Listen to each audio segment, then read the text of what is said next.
Hi, everybody. I'm Max Blumenthal with the Grayzone, thegrayzone.com. And I'm here today with independent journalist Alina Lipp, who is a German journalist now reporting from the Donbass region of Eastern Ukraine, and specifically the independent republics of Donetsk and Lugansk. And she is now being prosecuted by the German government and faces 3 years in prison for her reporting, which has violated new German speech laws. So we're here to talk to Alina to understand better this prosecution and Germany's role, not only in this conflict, but what she's been seeing on the ground and why her reporting is such a threat to this frontline NATO state. Welcome, Alina, to the Gray Zone. Hello, nice to talk to you. Good to see you.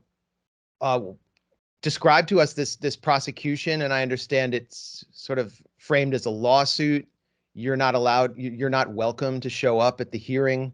You've basically been delivered a paper explaining your prosecution. What was in that paper, and what are you facing now if you go back home to Germany? Actually, this whole thing is very strange. It started a month ago where I noticed that there's some money missing from my bank account, and there was some number written on. Well, I found some number and I understood, okay, there's something going on from the government, from the side of the government, and they took money from my bank account, but nobody told me why. So I haven't got mail or nothing. I heard nothing. And I'm still registered in Germany, so they are reading my mail, but got nothing. And so that they seized all of the money. Journalist in Germany. Sorry to interrupt, but they seized all the money from your bank account without informing you? Not all money. They took 1,600 euro. And then a journalist got interested about this because I was writing on my channel about this, what happened. A journalist was asking questions, and afterwards, only afterwards, they sent a mail. And I got these documents and understood that they are now prosecuting me. Right. They opened a case because I am supporting the special operation in Russia that was written, what was written in this paper, and that, for example, they mentioned I was saying the 24th of February that Russia started the special operation and said it's denazification, and that the people here around me, I was in Donetsk by that time, and I said, the people here are celebrating this decision because they got killed already 8 years by Ukrainians. So, right. And for the Germans, it's not understandable. They say it's not true, and this is radical to say such a thing. But actually, I was only telling the opinion of other people, the opinion of the Russian government and the opinion of the people in Donetsk. This is my job as a journalist. And they also wrote that I'm somehow separating the people in Germany. In the documents was written that, for example, the reasons why they opened the case was that on the 24th of February, I said in my videos that Russia started the special operation and for them, it's denazification of Ukraine. And I said that the people in Donetsk, where I was by the time, they support the decision of Russia because they got killed already for 8 years by Ukrainian army. And for Russians, for Germans, this is already a lie. It's not true, and it's not to say such a thing, obviously. It's not allowed to. It's not allowed to say that. Yeah, I can understand that because I just told Germans the opinion of Russia and the opinion of the people living here. So this is my job as a journalist. Yeah. But in this document was just written, this is the reason why they took money from my bank account, because I'm independent. I only get money from my readers. If they like my work, they send me some money. And so they were saying, no, you're supporting the special operation. This is a forbidden thing, and this is why we took your money. So this is basically what happened. And in the document was also written that they are not going to hear me out because this would disturb the process of prosecution.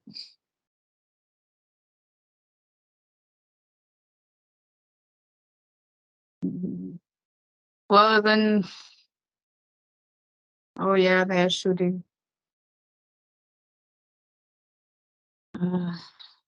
Shooting all day, by the way. Well, let's just pick up where we left off. So, Alina, we've been having some connection problems. Your mobile data has gone out, and you say they're shooting now in the background. Where are you, and what are you hearing? I'm in Donetsk, and the Ukrainians are shooting on us all day already. So the past days also, it's very, very bad. People who have been here in 2014 are saying it's much worse than in 2014.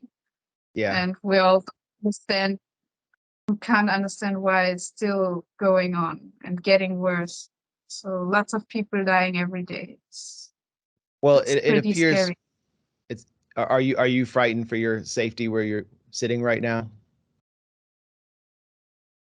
No, you know, there's no area anymore in the city that is not being shot. So it can happen anytime. Anytime. And, you're kind of, I don't know, you just keep on living, try your best. Well, I guess that's the nature of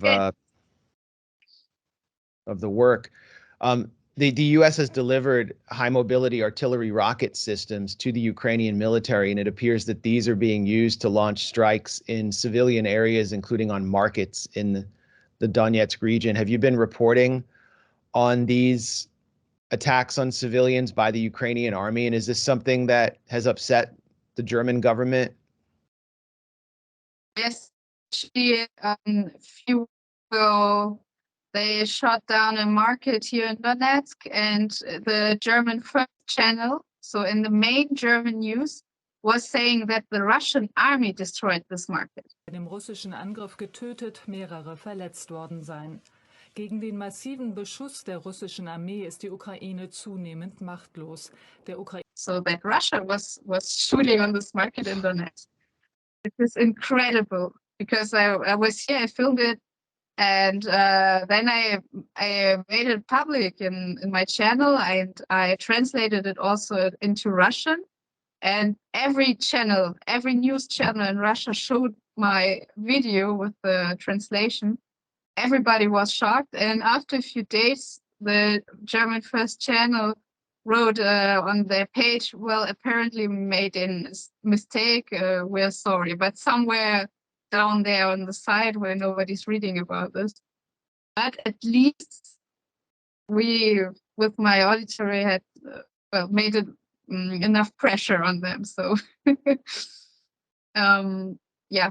And yesterday, for example, also a 10-year-old girl was shot down, and then afterwards they found out that those were NATO weapons who killed her. Right. And she was ripped apart. Actually, it's horrible. Well, here's the footage of a 10-year-old girl. This is something you won't see in the U.S. or Germany. What are civilians in Donetsk telling you about the violence they've been facing for the past 8 years and their opinion on the Russian incursion into Ukraine and the operation overall? The people here are tired of the war. For 8 years now, they live in permanent stress. You always hear the shooting somewhere. Of course, the last years it wasn't that bad as now, but 2014, 15, and this year were very hard. Many people died, and they are just tired of it. And of course, if you live in this war for 8 years, you would be thankful for Russia to started the special operation. They are hoping for an end of the situation finally, and they are all very angry about the Western news, and yeah, that's basically what I can say about the people here. They feel like they're being lied about, then that, or that their suffering has been completely erased by Western media.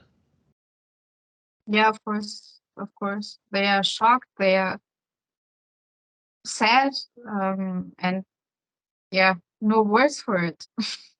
I mean, you're sitting as for me too. I came here as a tourist basically, and when I understood what is going on here, and that's no Western, well, at least no German journalist from the official news has been here in the past 8 years. I was so shocked. I found nothing in the German news about dying civilians in Donetsk in the last 8 years. Nothing. Yeah. Only the opinion of Ukraine. And lots of times they are writing just the other way around, that the bad separatists were killing people in Ukraine or something like that. It's unbelievable, and it's in the middle of Europe. It's and the only persons, the only journalists coming here, well, most of them are from the alternative news, because nobody from the Western news is sending their official journalists here. I just had a talk yesterday with John Miller, a British journalist. He actually works for Press TV, which is a channel from Iran. And they allow him everything to film. They translate it and show the truth, which is really an exception. And he's saying the same thing. He thinks that the West is not sending journalists because if they would be here, they just would have to tell the truth that Ukraine is killing civilians here. So, yeah.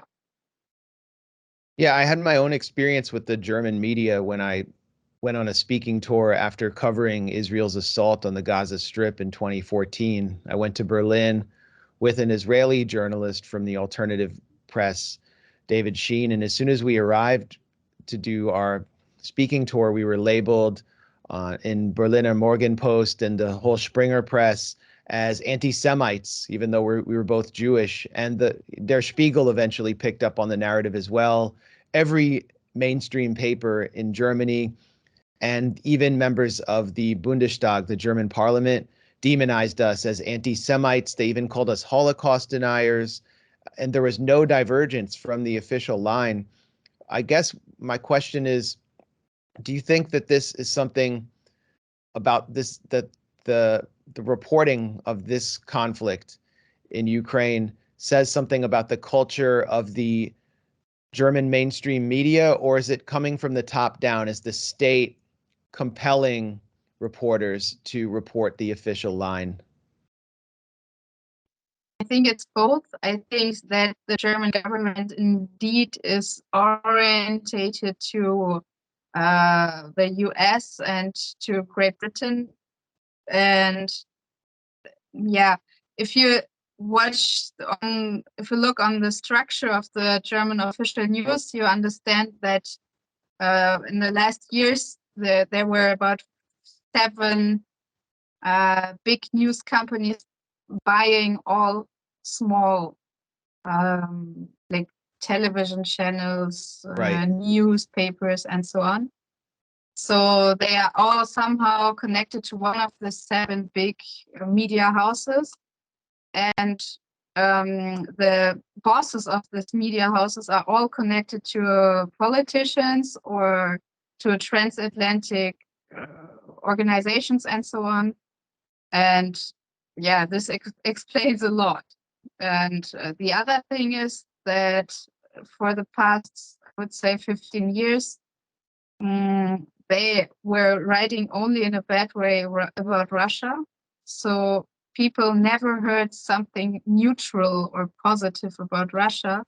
And especially now, where they are lying that Russia is killing like everybody in Ukraine and destroying everything, the Germans have those emotions like, oh, we always knew Russia is evil, so on. Right. So they are very manipulated, and also the people who are working on this media houses, they also are manipulated. I had some talks with persons working there, and they didn't believe me, even when I said them, you can have all my material here. I'm here. I could be a source for you.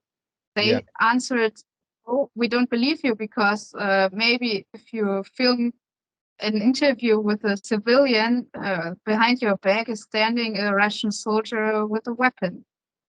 And then I said, okay, then I can organize you a trip here to come here. I will take care about everything. And he answered, no, they don't pay me for that.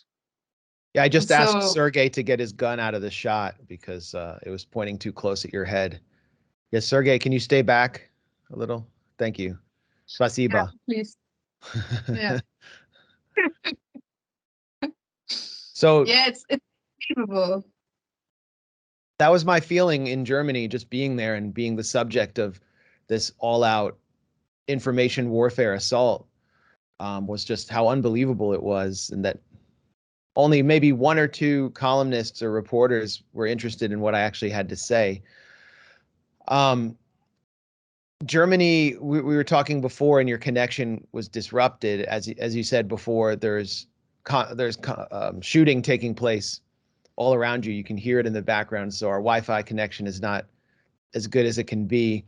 But we were talking about pre-existing speech laws in Germany that have limited critical reporting.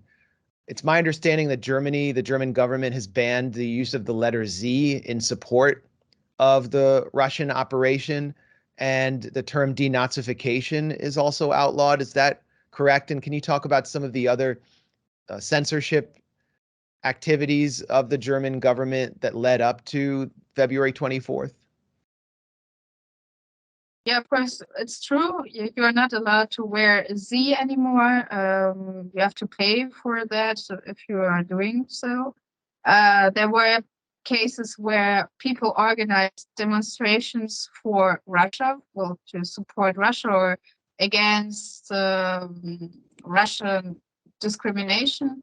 And they just took away the flags, the Russian flags, saying that it's not allowed to wear them, or people were singing Russian songs on these demonstrations, and the policemen forbid them to do so, which is unbelievable. You can sing any other song in any language, but in Russian it's forbidden now. It's unbelievable.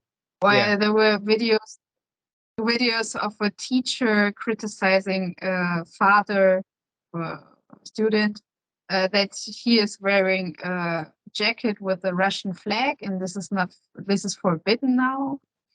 And there, by the way, there's another case opened against a woman who just well, from I think in her window was a paper where was written on it, I support the special operation or something, or Putin go ahead or something like that. And the authorities also opened a case against her because of this. Also a case like mine, where she would face 3 years in prison.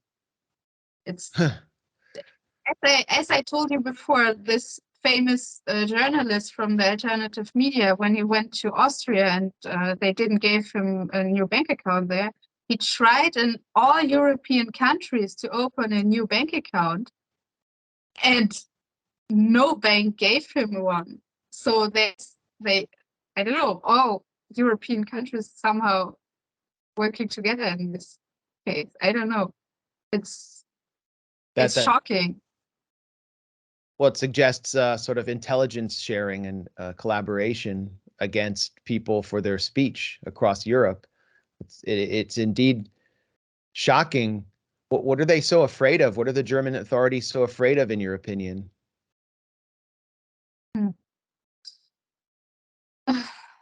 I don't know. Maybe that the truth is coming out. Yeah. And they lose everything. I mean, they have lots of power, and the power is connected only to the US and to Great Britain. And if the truth is coming out, they lose everything, I think. Yeah, it's not a secret that especially the US is for maybe already hundreds of years working against friendship between especially Germany and Russia, because this would be a very, very good, very strong connection. And I think this is what they really want to prohibit. Right. And how is the German media written about you? I've seen you attacked relentlessly, and there's actually reporting about you in U.S. media, NBC News, with its reporter Brandy Zadrozny, who's you obviously don't know who that is, but she's basically the stenographer for the security services in the U.S. and their whole counter disinformation operation. The headline is Russian propaganda efforts aided by pro-Kremlin content creators, research finds. And the research comes from the Institute for Strategic Dialogue, which is a think tank. And of course, NBC and Brandy Zadrozny don't mention that this institute is funded by the British Foreign Office and the US State Department, and that it's essentially a cutout.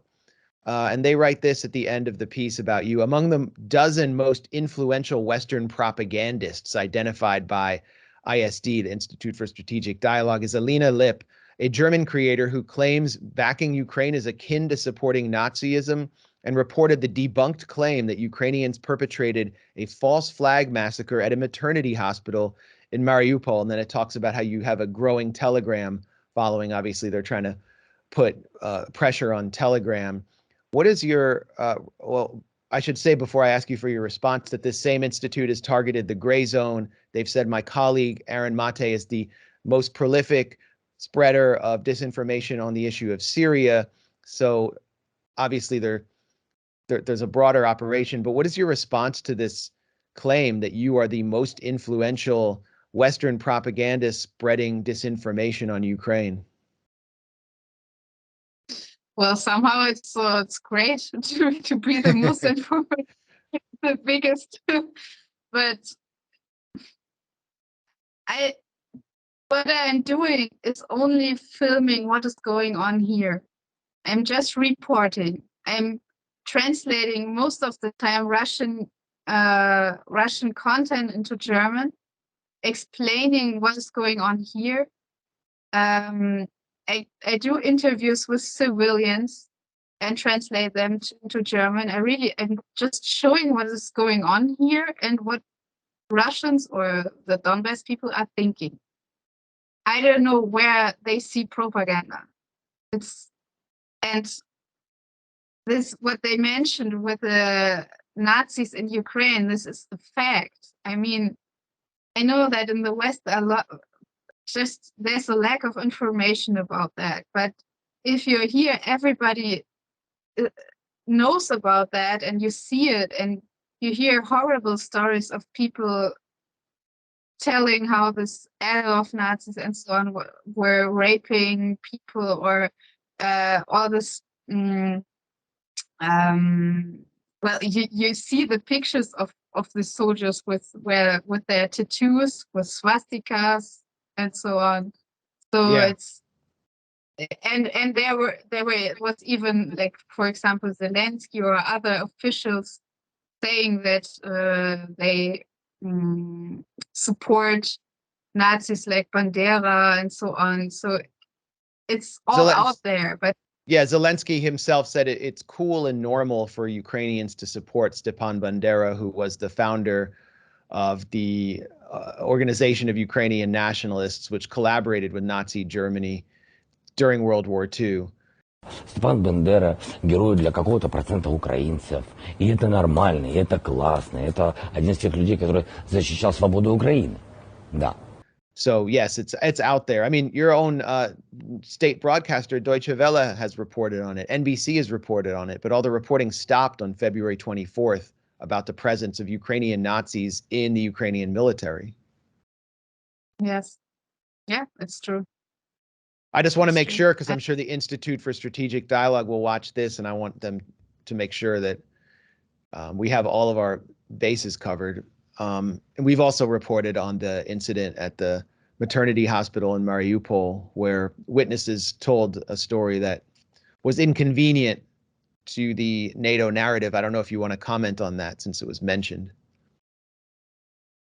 The hospital. Oh, well, this is also, it's a story. Well, people say that this was not for real, that there was an actress, for example, this blonde girl, which was have been showed everywhere. And actually, this, you know what I'm talking about? There was a girl everywhere on all newspapers.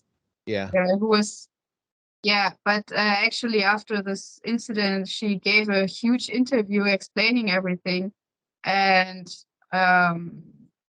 it was obvious that the Ukrainians were shooting this hospital, and she said it by herself, but nobody showed and translated this interview with her. Right. And this is unbelievable. And by the way, a few weeks ago, the Ukrainians also shot what are they called, these hospitals? Maternity? Yes. Yeah, maternity. Okay, the Ukrainians were shooting a maternity hospital here in Donetsk, which I was filming. And nobody's talking about that now in the Western press. Yeah, but it's all the time like that. We'll show that footage here. Interestingly, the Associated Press, which was first to report with its Ukrainian reporter from the Mariupol maternity hospital, citing this woman, or using this woman as their set piece, their photographic set piece, then went and attacked her and demonized her after she delivered her testimony from Russian territory. So the press had attacked its own mascot, essentially, and that really shows the contradictions. Is there any other reporting you've conducted that you want to highlight right now for our audience? Anything you've witnessed there that you think hasn't been reported in Western media that people should know about? Yes, there's actually. I filmed. What is it?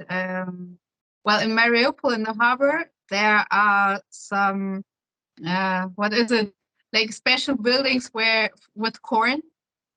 I just don't know the word. We call them granaries, but we could call them a warehouse. Okay, like a warehouse. And Ukrainian army destroyed it. A huge warehouse with corn, like 50,000 tons of corn is destroyed, lying around there. And I talked with people who've seen everything and documented that. And now in the West, they are saying, you probably heard of it, that Russia is causing starvation in the world. Right. Not letting out ships from Ukrainian harbors with corn and so on, which is not true. And actually in the German television, again, the second channel, they published lots of material about this topic, saying that Russia, for example, put mines in the near of the harbors in South Ukraine. So they were mining everything there, and this is the reason why Ukrainian ships can't leave the harbors anymore. And this is just bullshit, because I've been there in this harbor in Mariupol, for example, which was mined by Ukrainians. I've seen mines. I know how they explain everything to me and how they demine them, so the big in the water and so on. And for putting the mines on place, you have to be on the land or, well, a few meters away from the beach. And Russia has never been so close to Odessa, for example. And there weren't Russian soldiers on the beach of Odessa. So it's just bullshit. And Right. still everybody believes it. And saying that Russia is the reason for starvation in the world. And this is really making me angry. It's you can't imagine. Well, clearly Russia is mining the harbors to prevent itself from launching an amphibious assault on Odessa. I mean, according to the Western press, and it may be very true that Russia wants to take Odessa. So why would Russia mine the harbors there to make such a move more difficult? Yeah, and by the way, I looked it up on the 25th of February. I shared on my channel a video showing how Ukrainian soldiers were mining the beach in Odessa. So it's the words for that. Very interesting. That's not what it's almost there's almost a blanket. It's not a ban, but it's just sort of a blanket cover up of this kind of information, where while people in the global South are experiencing famine, and the German unions are reporting that major German industries may soon be shut down because of the economic blockade on Russia, and specifically because of the blockade on natural gas. Germany relies on Russia for something like 65% of its natural gas, of its heating needs, and could enter a very dark winter. What is the German leadership thinking, and how do you think this will shape German politics? How is the German public responding to this, and where could it lead politically? I really don't know. I think the German authorities are not thinking because they really destroy the economy of the country. They destroy everything. They're making everybody upset. And I mean, they have Nord Stream 2 ready completely. They could use it right away, no problem. There's lots of gas in Russia. They are happy to sell it. And still Germany is saying no. And actually today I got a letter from a German, from somebody living in Germany. So an energy company was sending a letter to him stating that soon you won't have warm water anymore all the time. So only like from in the morning 6 to 8 and so on, and in the evening, which is, I mean, it's Germany. It's not Donetsk. Here in Donetsk, we also have this because of the war, but I mean, it's Germany. And they were also writing there won't be battery, heater until September. And already September sometimes is already cold in Germany. And yeah, I don't know. I don't know what they are thinking. I think they are not thinking. It's very sad and unbelievable. It does seem sad. It's a more severe situation than we have here in the U.S., where some industries are actually celebrating our local liquid natural gas industry, for example. Do you plan on returning to Germany under the current conditions at all? And how has this prosecution and lawsuit affected you personally? The lawsuit didn't affect me, and not at all, because I'm here. I'm not in Germany, and they can't reach out to me. And Russia is, by the way, getting out right now from Interpol. So I don't think that they can reach out for me. And Russia is not going to give me to Germany. So I'm safe, and I think it's the other way around. It's a good situation to show the world how the German authorities are right now. Yeah. That there's no freedom of speech anymore in this country. And I have an advocate now, a lawyer, who is defending people, especially Russians in Germany, who were suffering from the authorities. And yeah, we're just doing our best, and we'll see if we will be successful or not. But I can't go back to Germany, and I won't. And I'm not against. I don't have a problem with this, actually. I like Donetsk, and I like Russia. My father already lives in Crimea, which is the most beautiful place in the world for me. And so it's okay. So you don't miss friends and family in Germany. You're content living a life outside of your home country because your country is targeting you. Actually, those friends who weren't really close friends were especially those who don't understand the situation right now in the world. So I don't have them anymore. And those friends who understand everything, they already moved also to Russia, or are going to move to Russia, or support me from Germany, also with Telegram channels, or helping me with translations and so on. It's really great.